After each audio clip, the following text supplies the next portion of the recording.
family, it's Mrs. Benson here. I'm here to talk about fluency today. Again, fluency is how you read aloud a story. And there's three things that come into play with that. The first thing is the expression. So how you read. You don't want to sound really bored or like a robot, that kind of thing. So it's your expression and how you read. It's also your accuracy. So how many mistakes you are making while you're reading. Is it okay to make some mistakes while you're reading? Of course it is. Everybody does. But if you're making a lot of mistakes, that's going to interfere with your comprehension or your understanding of the story. So making sure that you're reading with accuracy is something you should be working on. And then finally is just your rate or your words per minute.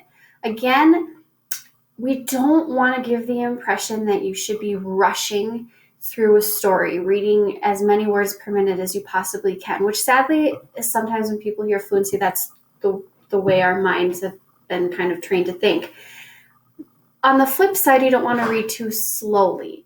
The idea that reading too fast or reading too slow is going to interfere with your comprehension. So if you fly through something, but at the end you don't really remember what you've read because you were just reading so quickly, that's not good.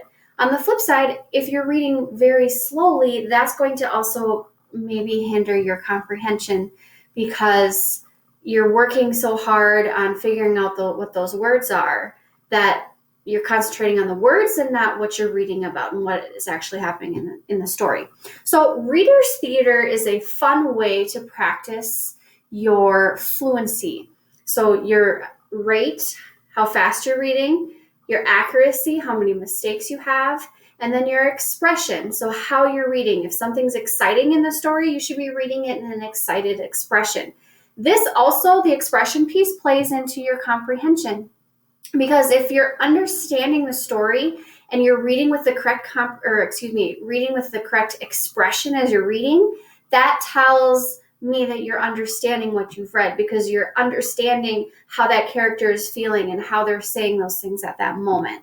So reader's theater is like a play almost. And down below where it says details, I've listed two different reader's theater for you. One is very simple, just a two-partner thing. So it could be your child and you, and your child maybe reads a line. It'll say, person number one, and then your person number two. Sometimes you'll be reading some things together, and they're very short stories. So that's one option. Another option is more geared towards springtime. There's a lot more parts to it, but you know what? It's fun. Maybe you bring in brother and sister or grandma and grandpa or something like that, and you guys kind of do a family reader's theater.